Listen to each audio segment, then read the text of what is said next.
Welcome back. Today we're looking at merger madness, why ASST stock is flying ahead of the vote, a high-energy report on Strive Inc.'s 17% surge. Yeah, kicked off by that Glass-Lewis recommendation for the Semler merger and, of course, the big pivot to a Bitcoin strategy. Exactly. And the material does a great job framing the urgency, identifying those two big catalysts. I really like the focus on the asymmetric risk-reward. It absolutely nails the bullish tone for that kind of channel. You get why the stock moved. The institutional nod, the aggressive strategy, it's all there. Bulletproof for a shop investor. So let's dive in. Okay, first point.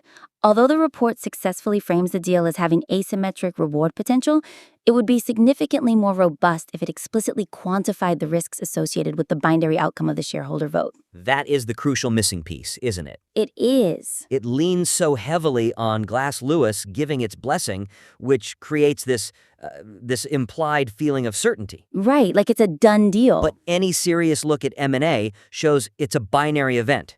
You're sort of ignoring the very real, very severe downside if that shareholder vote on, January 13th, 2026 fails. And that's the tension. I mean, the core weakness here is that the report's reliance on that recommendation makes it completely overlook the downside scenario. We get the writer wants an urgent, bullish tone, but failing to address the what if, the whole thing collapsing, it really limits the credibility of the analysis. You see this a lot, though. Someone gets so sold on the upside, they just push the counter thesis into a corner. But that doesn't make the risk go away. It just makes the analysis feel, less thorough. So the question is, how do you acknowledge that high risk without watering down the whole bullish conviction? Well, the suggestion here is to integrate a concise high-impact section that just clearly defines that binary risk. Okay. Adding it in actually balances the analysis. It shows you understand the full market dynamic, and it's just better due diligence. Your conviction actually lands harder when you've dealt with the main counterpoint. I agree 100%. It takes the report from a good story to a genuine strategic call. But we need to be really specific about that downside. Yes, it can't be abstract. How do we make the idea of risk concrete and actionable for the person reading this? Well, you have to tie it directly to the chart. The analysis needs to define the implications of a no vote. So what happens if it fails? The stock gives back the gains. Exactly. The stock surged 17% on this news, so the analysis could just state very clearly that a failed vote would likely cause an immediate reversal of that entire surge. It would probably fill that gap up on the chart. And filling the gap up is a powerful technical signal. It essentially negates the entire rally. Precisely. And you can even give a tangible level to watch. You could specify that the price would likely test previous support, maybe around that 76-cent mark. Which isn't an arbitrary number. That was the floor before all this merger news started. Right.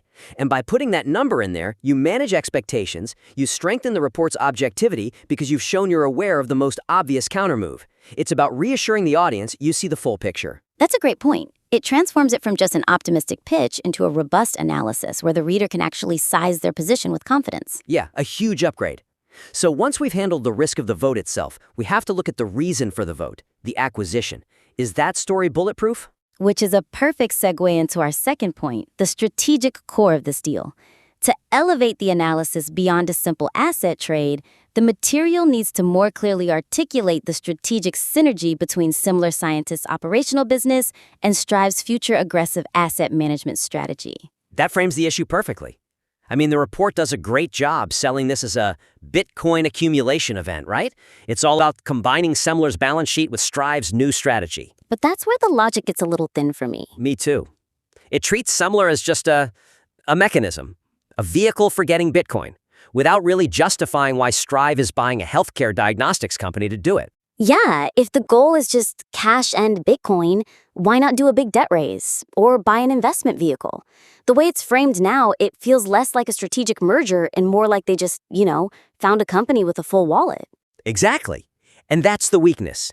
In all the excitement for the Bitcoin pivot, the report overlooks why the underlying business, Semler's healthcare operations, is still relevant. The link between A, the healthcare cash flow, and B, the Bitcoin strategy, it just isn't fully established. And if those healthcare ops are just going to be ignored, or if they're not a good business, that opens up a ton of questions an institutional investor would flag immediately.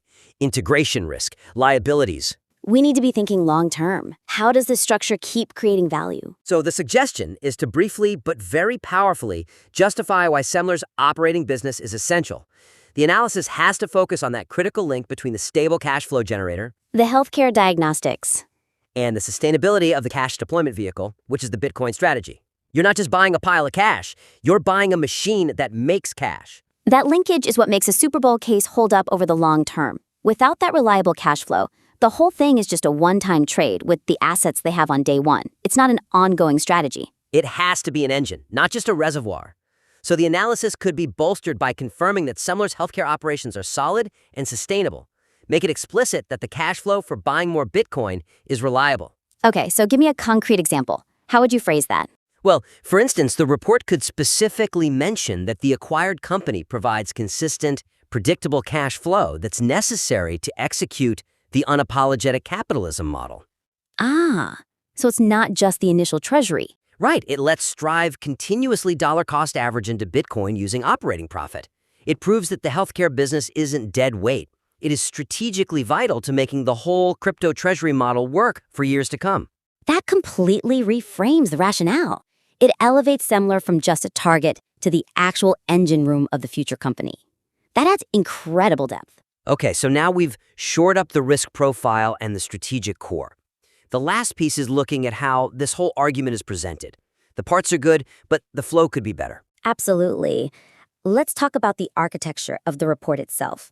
The report's flow could be strengthened by integrating the technical price action discussion more logically, positioning it as validation of the fundamental thesis rather than an isolated observation.